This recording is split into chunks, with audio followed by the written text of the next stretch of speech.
या रब मेरे वजूद को वो अख्तियार दे जो जिंदगी को हंसकर गुजार दे। वजूद को अख्तियार देना और जिंदगी को हंसकर गुजारना दोनों अलहदा चीजें हैं, इसीलिए रब से मांगना पड़ता है।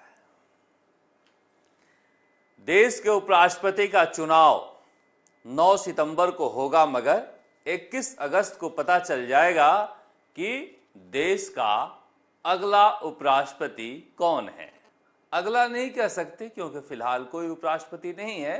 देश का उपराष्ट्रपति कौन है? उपराष्ट्रपति के चुनाव की इतनी जल्दी तैयारियां हुई कि अभी तो चर्चे भी नहीं थमे हैं कि इस्तीफा देने वाले पूर्व उपराष्ट्रपति जगदीप धनखड़ को इस तरह से क्यों जाना पड़ा। मगर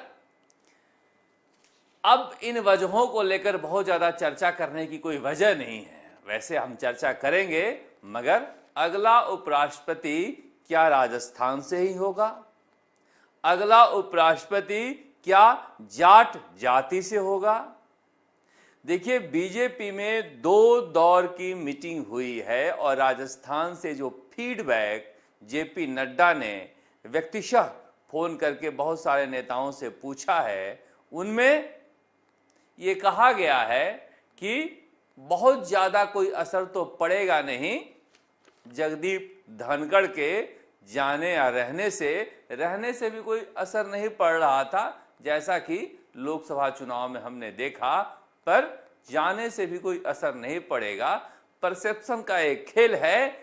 तो जाटों को अगर बना दिया जाता है तो एक तरह से कहा जा सकता है कि ना निगेटिव होगा ना पॉजिटिव होगा। जो शून्य पर आंकड़ा अटका हुआ था वो अटक जाएगा और क्या पता कुछ पॉजिटिव ही चला जाए।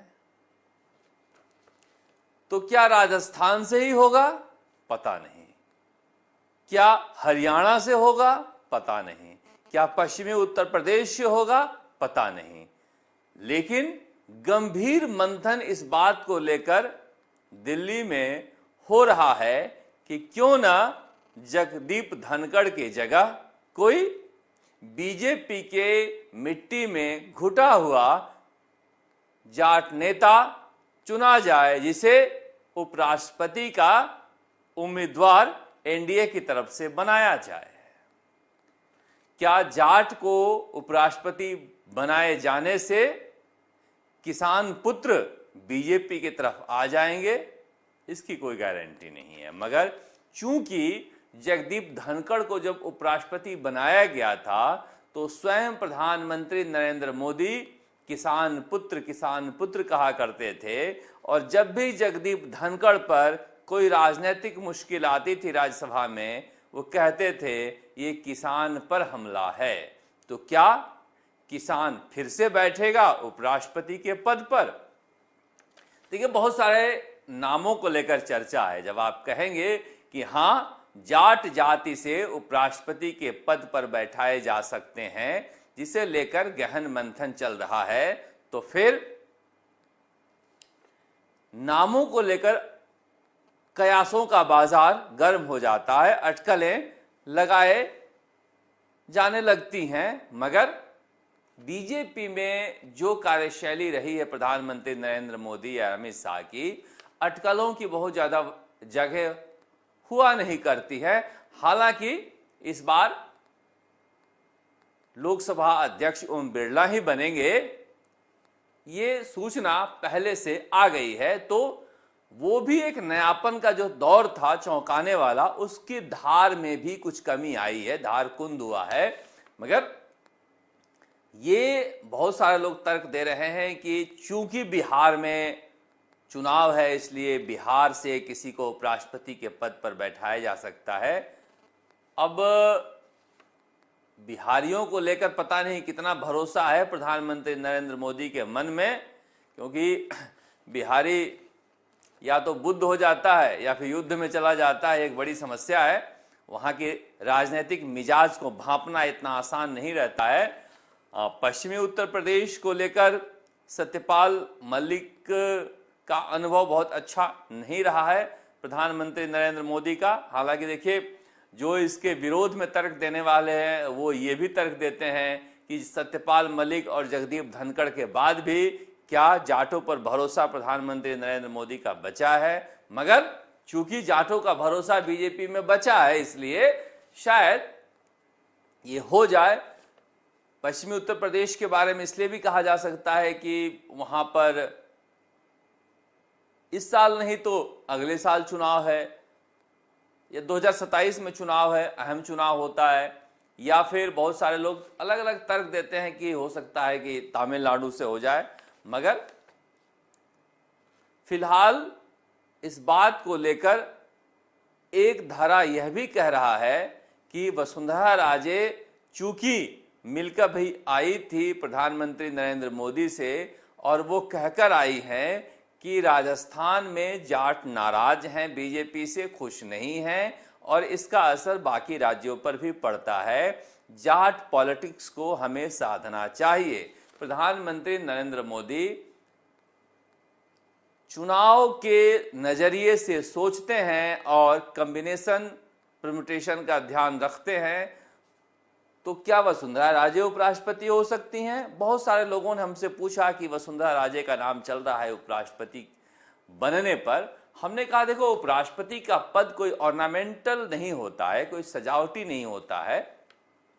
वैसे सजावटी तो कोई भी पद नहीं होता है, मगर चूंकि राष्ट्रपति का बहुत ज्यादा काम नहीं होता है, इसलिए कई लोग गोल्डन जीरो भी कहते हैं। पर यहां तो राज्यसभा का संचालन होना है। चूंकि राज्यसभा का संचालन करना है, इसलिए इस बार प्रधानमंत्री नरेंद्र मोदी फूंक फूंक कर कदम रखेंगे। दूध का जला छाछ भी फूंक फूंक कर पीता है। राज्यसभा के संचालन को लेकर जिस तरह से टकराव हुआ है, उसे मद्देनजर देखते हुए इस तरह के व्यक्ति को बैठाएंगे जो पद पर बैठने के बाद यह न सोचने लगे कि मैं तो अब संवैधानिक पद पर बैठ गया, अब मेरा कोई कौन क्या कर सकता है। इसलिए होने को तो कुछ भी हो सकता है, राजनीति में किसी को खारिज नहीं किया जा सकता है, मगर हमें नहीं लगता कि वसुंधरा राजे को इतने महत्वपूर्ण पद पर, राज्यसभा के संचालन वाले पद पर बैठाएंगे। पर एक नाम और भी है, सतीश पूनिया का। आप सोच रहे होंगे नहीं अभी तो नए नए हैं। सतीश पूनिया ओम बिरला के समकक्ष ही नेता रहे हैं और अखिल भारतीय विद्यार्थी परिषद में, या फिर आप कह लीजिए कि युवा मोर्चा में, दोनों साथ ही रहे हैं। और इनकी निष्ठा को लेकर कोई सवाल नहीं उठा सकते आप। हरियाणा के प्रभारी भी रहे हैं, जब जिम्मेदारी मिला है तो शानदार काम भी किए हैं। बीएल संतोष से अच्छे संबंध भी हैं। तो कई लोग कह रहे हैं कि सतीश पूनिया का राजस्थान में कोई अब बहुत ज़्यादा लेना देना है नहीं, जब भजन लाल शर्मा यहाँ काम कर रहे हैं तो हो सकता है कि इस लिहाज से सतीश पूनिया का भी नाम लिया जा सके। मगर इन सब के बावजूद अभी ये तय नहीं किया जा सकता कि केवल जाट के नाम पर ही विचार हो रहा है, पर गंभीरता से इस बारे में बीजेपी का केंद्रीय नेतृत्व विचार कर रहा है कि कई जगह जाट नाराज चल रहे हैं, और एक ऐसा पद है जहां पर कम से कम संसद टीवी पर एक जाट चेहरा बीजेपी का नजर आता रहेगा। जगदीप धनखड़ कोई जमीन से जुड़े हुए जाट नेता नहीं थे, लिहाजा बहुत ज्यादा फायदा बीजेपी को नहीं मिल पाया जैसा कि सोचा था बीजेपी ने। पर कोई अच्छा जाट नेता बनता है उपराष्ट्रपति तो वो बीजेपी के तरफ एक परसेप्शन को तो मोड़ ही सकता है। वैसे राजनीतिक रूप से बहुत चतुर जातियों में आते हैं जाट, वो अपना भला बुरा अच्छे से सोचते हैं और उसके बाद फैसला लेते हैं। मगर परसेप्शन के लिहाज से ये खेला जा सकता है। पर कई पुराने नाम भी है जिसे प्रधानमंत्री नरेंद्र मोदी कंसीडर कर सकते हैं। मगर अब बड़ी बात यही है कि प्रतिभा से ज्यादा निष्ठा का सवाल है, वैसे जो उनका काम एंड कंपोजिशन रहा है, जो उनका धैर्य रहा है, उस धैर्य को देखते हुए सतीश पूनिया अगर इस पद पर बैठते हैं तो कोई इसमें किसी को आश्चर्य नहीं होना चाहिए। वैसे हनुमान बेनीवाल मजाक में ये नाम लेते हैं कि सतीश पूनिया को उपराष्ट्रपति बना दिया जाएगा। कई बार मजाक में नाम लिया हुआ सच भी हो सकता है, मगर इनके अलावा भी हरियाणा में एक लंबी सूची है जाट नेताओं की जिनको लेकर कंसीडर किया जा सकता है उपराष्ट्रपति के पद पर या फिर पश्चिमी उत्तर प्रदेश में। पर हमने कहा ना, प्रधानमंत्री नरेंद्र मोदी इस बार जिसे भी बनाएंगे ठोक बजाकर बनाएंगे, क्योंकि जगदीप धनखड़ जो हैं वो कहां से आए थे, कैसे आए थे, वो एक पहेली आज तक बनी हुई है और आगे भी बनी ही रहेगी, क्योंकि ये दो ही जानते हैं कि इस पद पर कैसे पहुंचे। मगर मैंने कहा ना कि आज भी जगदीप धनखड़ यही कोशिश कर रहे हैं कि प्रधानमंत्री से उनके रिश्ते सुधर जाएं। अभी भी उन्होंने अपने पेज पर, जो ऑफिशियल पेज है उनका, उस पर प्रधानमंत्री नरेंद्र मोदी, जेपी नड्डा, अमित शाह, इन सब की तस्वीर लगा रखी है। वो सत्यपाल मलिक नहीं बन सकते हैं।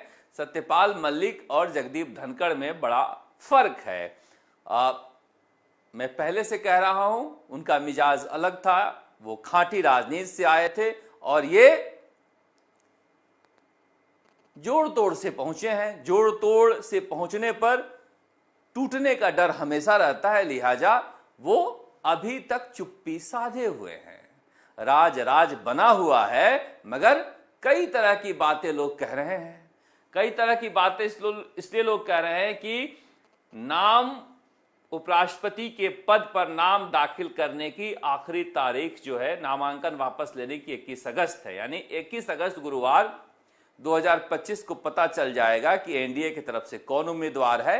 एनडीए की तरफ से जो उम्मीदवार बनेगा वो अगर चुनाव होता है तो 9 सितंबर को चुनाव जीतेगा, क्योंकि यूपीए में क्रॉस वोटिंग का ही खतरा है, एनडीए में है नहीं।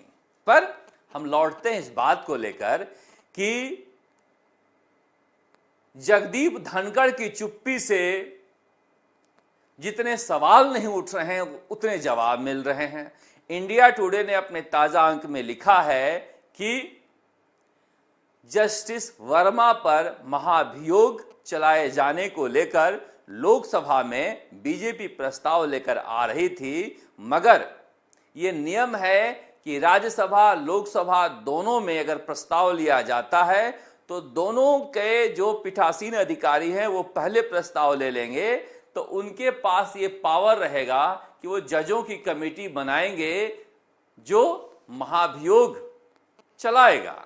और उस लिहाज से धनखड़ चाहते थे कि ये पावर उनके पास रहे, और उन्होंने कांग्रेस के विपक्ष के सदस्यों के द्वारा दिए गए महाभियोग प्रस्ताव के नोटिस को स्वीकार कर लिया, जो ट्रिगर पॉइंट था। मगर ये ट्रिगर पॉइंट था, जो झगड़ा होता है वो बढ़ते बढ़ते बढ़ते ही बढ़ता है इस मुकाम पर कि उसे अब और सस्टेन नहीं किया जा सकता। अब कुछ लोग कह रहे हैं कि दिन भर जैसे ही जगदीप धनखड़ ने ये काम किया, जगदीप धनखड़ के खिलाफ ही महाभियोग की तैयारी शुरू हो गई।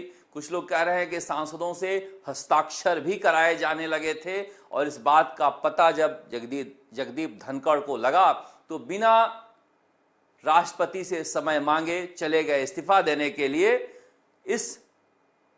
ये सोचकर कि कोई मनाएगा, मगर राष्ट्रपति तैयार बैठी थी और सेकंड में उनका इस्तीफा स्वीकार हो गया। इससे पहले कि केंद्र सरकार बताए, वो सोशल मीडिया के जरिए अपने इस्तीफे की घोषणा कर दिए। अब बहुत सारे लोग बहुत तरह की बातें करते हैं जिसका कोई सिर पैर नहीं है। कुछ लोग कहते हैं कि नहीं ये आरएसएस के कुछ बड़े नेताओं से मिल गए थे और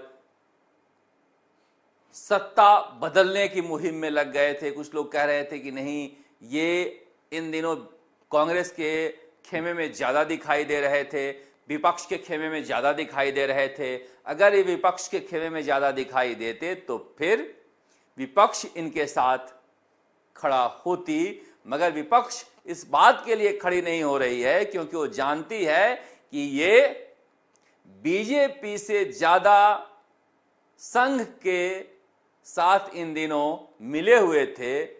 ऐसा परसेप्शन है। क्यों मिले हुए थे ये आप समझ जाइए। सारी बातें कही नहीं जाती है। ऐसे में कांग्रेस ने इस मसले से अपने आप को दूर किए हुए है। हाँ, अशोक गहलोत जो उनके पारिवारिक मित्र हैं बार बार इस बात को उठा रहे हैं कि संवैधानिक पद पर बैठे व्यक्ति को हटा दिया गया, मगर जगदीप धनखड़ की हैसियत क्या थी? अब प्रधानमंत्री नरेंद्र मोदी ने इस पद पर बैठा दिया तो बैठने के बाद आप प्रधानमंत्री नरेंद्र मोदी से ही सवाल करने लगे, क्योंकि बहुत सारे नेताओं का कहना है कि जब वो जाते थे मिलने तो प्रधानमंत्री नरेंद्र मोदी के बारे में वो अच्छी बातें नहीं करते थे। वो उनकी जो मंशा होती थी, उनकी जो भाषा होती थी, वो प्रधानमंत्री नरेंद्र मोदी और अमित शाह के लिए अच्छी नहीं होती थी। यह व्यक्तिशः राजस्थान के बहुत सारे नेताओं ने चर्चा में बताया है। तो अगर ये राजस्थान के नेताओं के साथ चर्चा कर रहे थे तो प्रधानमंत्री नरेंद्र मोदी तक तो ये बात पहुंची रही थी कि जिस व्यक्ति ने आपको उस पद पर बैठाया, जिसके बारे में आपने कभी सपने में भी नहीं सोचे होंगे, उसी व्यक्ति के बारे में अगर आप कुछ कहने का हक मान लेते हैं या फिर मनसा भी पाल लेते हैं तो फिर उस व्यक्ति को पूरा हक है कि आपको हटे या फिर हटने दे। और जिस तरह से प्रधानमंत्री ने धन्यवाद दिया उनको, ये देखने के बाद कुछ बचा नहीं है सोचने के लिए कि संबंध कैसे रह गए थे। बहुत सारे लोग कह रहे हैं कि संसद टीवी को लेकर भी भारी नाराजगी थी इनकी पीएमओ से। पर देखिए, मैं फिर कह रहा हूं कि जब आपकी कोई वक़्त नहीं थी और आपकी कोई राजनीतिक औकात नहीं थी, उस अवस्था में अगर आप चुनकर बैठाए जाते हो तो क्यों चुनकर बैठाए जाते हो, इस बात को हमेशा अपने ख्याल में रखे रहिए। अब लोकसभा अध्यक्ष ओम बिरला तो प्रधानमंत्री नरेंद्र मोदी के इशारे पे काम करते हैं, ऐसा विपक्ष के लोग कहते हैं। जाहिर सी बात है, कोई नया काम नहीं है। आज़ादी के बाद से जितने भी लोकसभा अध्यक्ष हुए हैं या राज्यसभा के पीठासीन अधिकारी, कांग्रेस ये परंपरा डालकर गई थी कि आप हमारे हो, हमारे ही रहोगे। इसका पालन जारी है, बस इतना ही फर्क है।